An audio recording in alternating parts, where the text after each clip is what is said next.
Welcome to the Mixed Race Belonging podcast, where we explore the intersection of mixed identity and belonging through the lens of somatics and personal and collective liberation to help you heal your belonging wounds and reconnect with your innate wholeness through relationships, new experiences, and activism.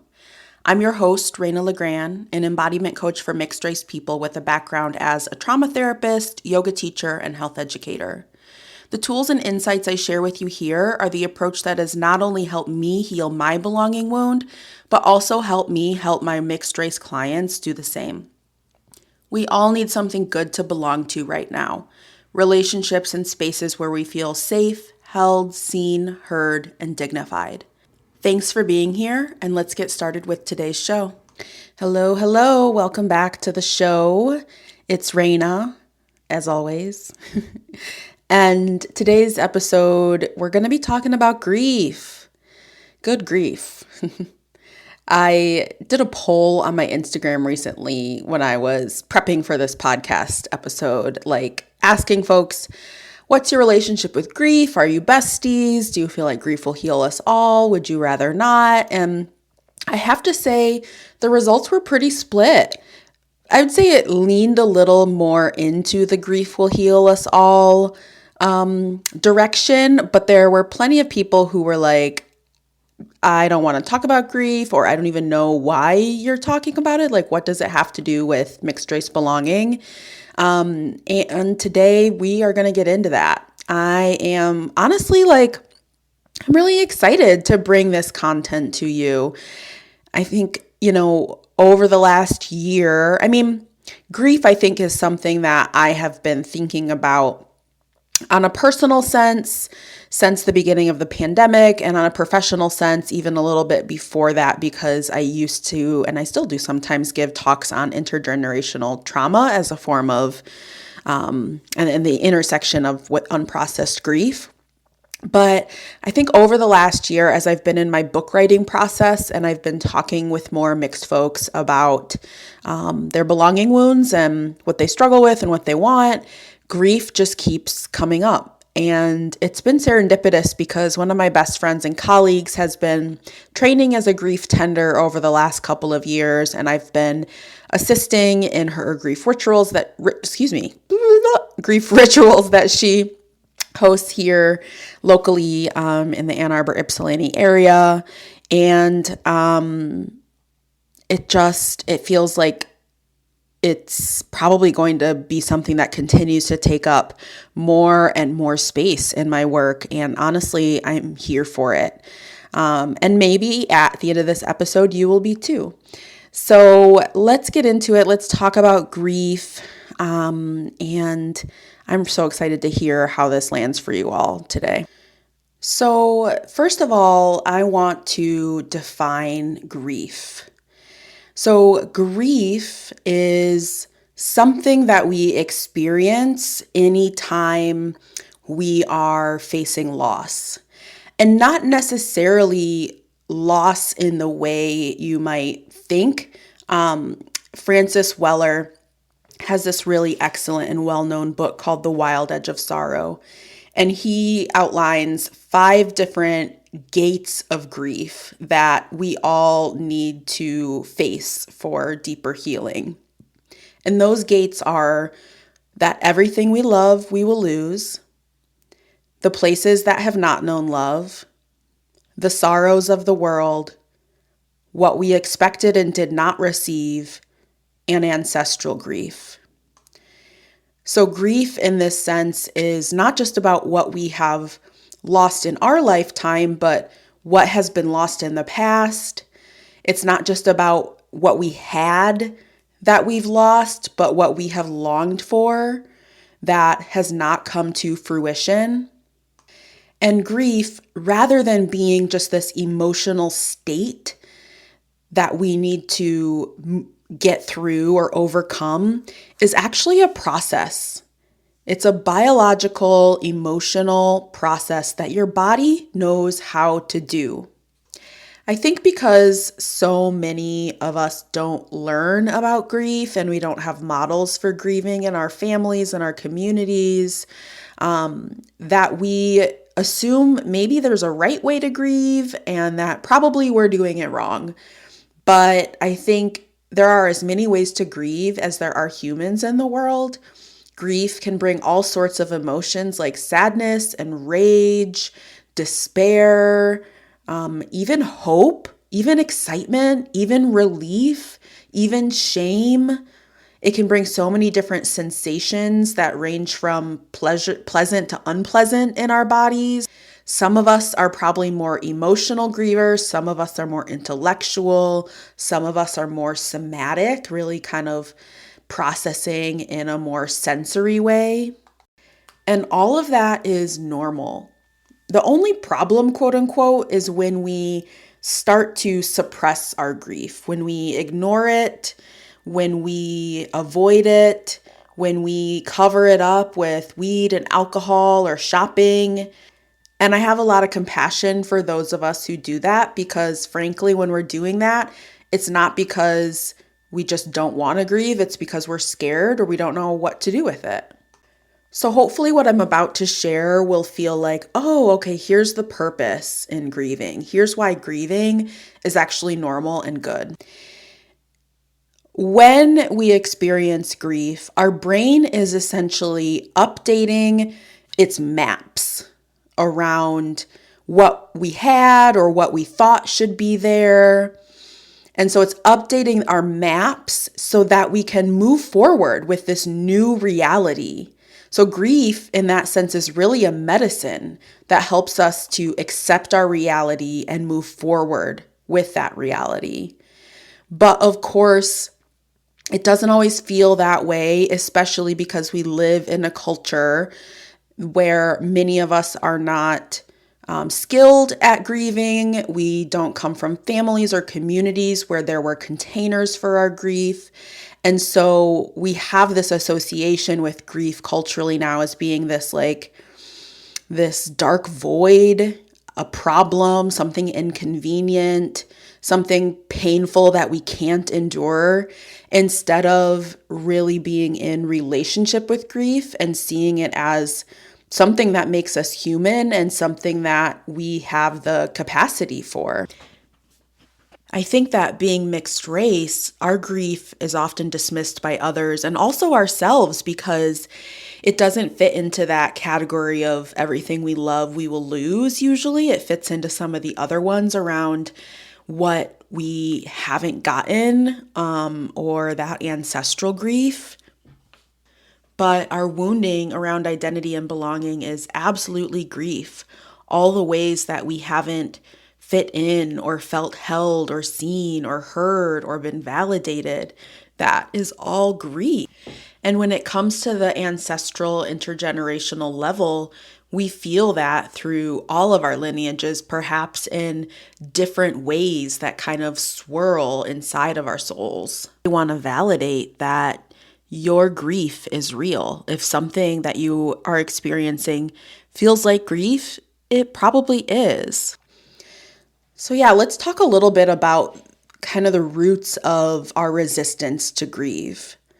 So all of our ancestors had practices for grieving, collective practices that were maybe spiritual or connected to earth and animist practices. And colonialism over time affected all of our ancestors by eroding those cultural institutions and practices. And I first learned about this from Eduardo Duran, who is a native psychologist who coined the term the soul wound. You can see where the inspiration for the belonging wound came from. But yeah, he writes and teaches about how colonialism caused this soul wound in Native American people because it took away their cultural institutions, it separated them from each other, and it also introduced dysfunctional behaviors, like the kinds of behaviors that many of us participate in because we don't have a container for grief or support for grief. So whether that be substance abuse or harming one another or isolating ourselves. So many of the social problems that we see today, and especially the ways that people are coping through like independent behaviors, I think are because of our lack of like containment around our grief and everything that we experience. So grief has become this very insular experience and it makes us feel empty. Francis Weller in The Wild Edge of Sorrow actually writes about our lack of connection to the earth, which is the original wound that colonialism imposed on us, like severing our relationship to earth and the elements. And Francis Weller describes this as a tear in our sense of belonging. And so the way that this has become such an independent exercise that we have to keep to ourselves, I think, instead of seeing it as something that we do in community, it compels us to internalize things like I'm not happy enough, or I had this experience and that makes me bad, or if I admit that I'm upset, that might cost me something.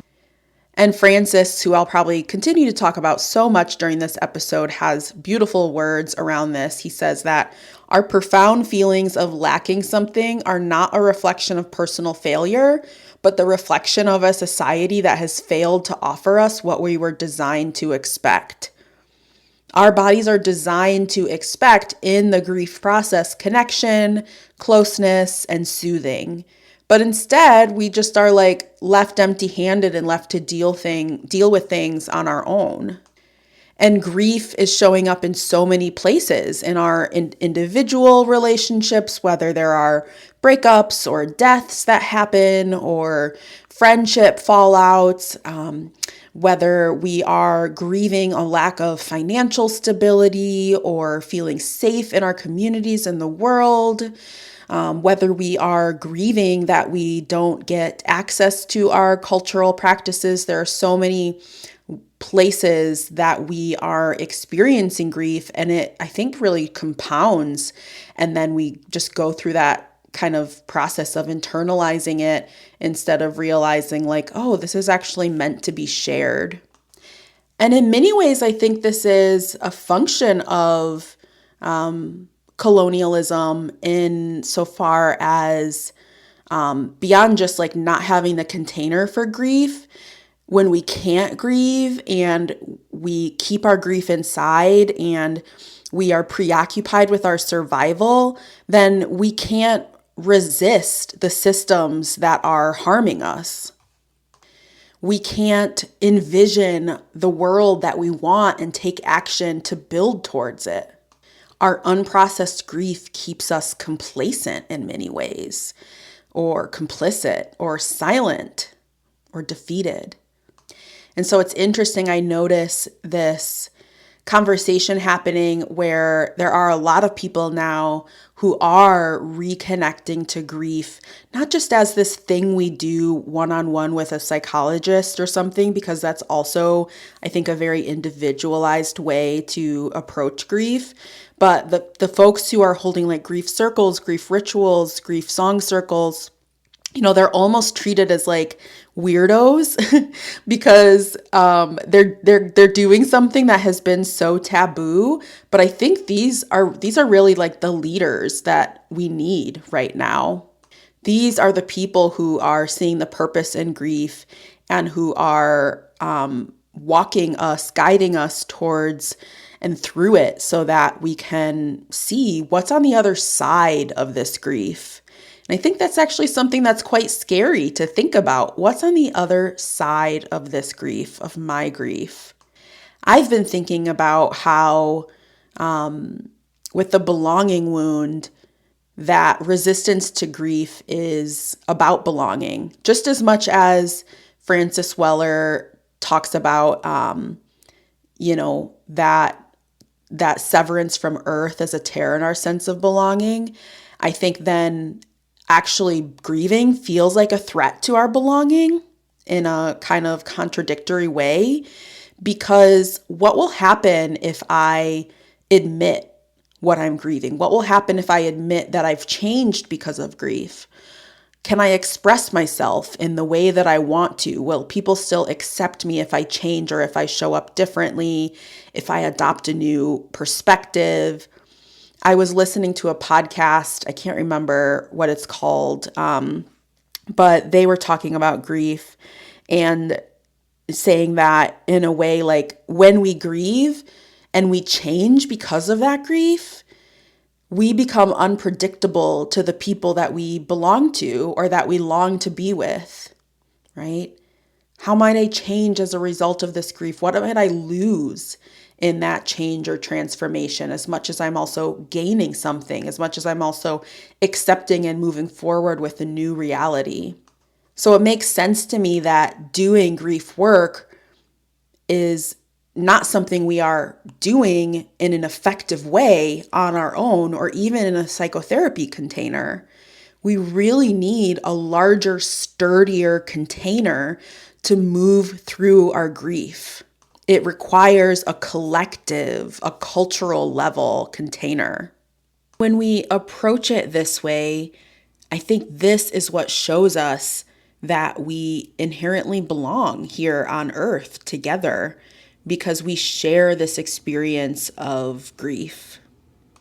There's this poem I found by Susan Griffin that reads, "At the center of all my sorrows, I have felt a presence that was not mine alone."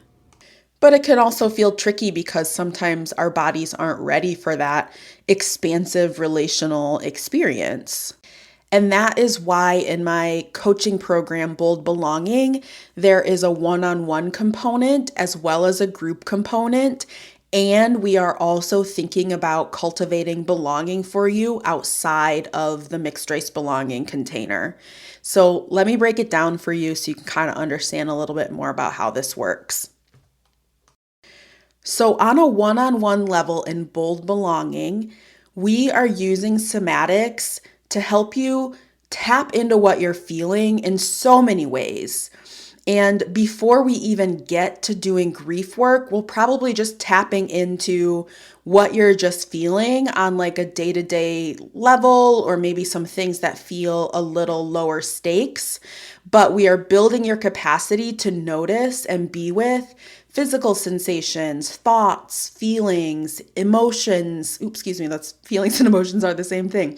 Images, like whatever is coming up in your body, we are building the capacity for you to be with it and to know that you have resources that you can use when you feel overwhelmed. So that's even kind of what comes first, is like building those resources. We do that in the first month of Bold Belonging. But it's really important that you develop this capacity to be with your feelings, that nervous system mobility to be able to both regulate yourself and be with dysregulation, because we want to allow the grief in your body to do its thing, to do that like animal process, emotional and biological process thing that it knows how to do. And that is so important for being able to move forward with whatever loss or change that you've experienced. For those who are spiritually inclined or ancestrally inclined, we also will spend time engaging in grief processing practices that will help you reconnect to earth, to spirit, to your lineage, so that you can build in that that part of your container, so that the container for your grief feels larger, and so that you have something to resource yourself when you and I aren't together. And then you also get access to my practice and connection space that I run every other month with all my current and former clients. So you have that community through that, and that sense of belonging with a group of mixed folks who you will get to know over time, which is so important, and who you may even develop relationships with and connect with outside of that space. And then, of course, we have the belonging project that you're working toward, whether that's reconnecting with ancestors or starting a mixed race meetup in your town or being more vulnerable in your existing friendships, so that there is a bridge between the work that we're doing and the life that you're trying to build.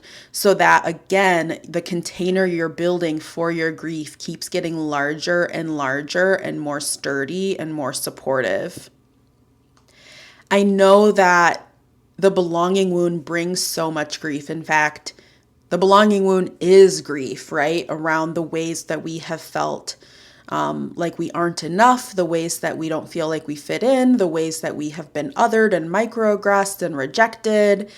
And I also know that we are living in a time in this world where the grief is relentless and where I truly believe developing our relationship to grief and building containers for grief on a personal and collective level will truly save us all, because it will help us to be able to accept our reality and rebuild those maps inside of us so that we can vision and work towards the world that we want to create.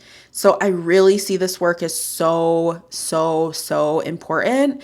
And I don't want you to go another day of feeling isolated in your grief, or like your grief is something that you have to avoid, that you just don't have the skills for. You can build the skills for this. Your brain and your body are tremendously adaptive, and when they feel safe enough, can return to their natural, normal abilities of being able to process grief and transform grief. That is something that we do in Bold Belonging, and I'd love to support you through that. I think a question for you to think about that might feel inspiring is, we talk in Bold Belonging, and I talk a lot on social media about how in Bold Belonging we are building self-trust in your body, to be able to take risks in service of what you long for, to be able to put yourself out there or to express the boundary or whatever. So I want to know, what risks would you take if you had more trust in your capacity to grieve? What risks would you take if you had more trust in your capacity to grieve? And I would love to hear these. So feel free to email me, DM me with your answers, as well as just any other insights around how this is landing for you. I can't wait to hear from you, and I will see you next week.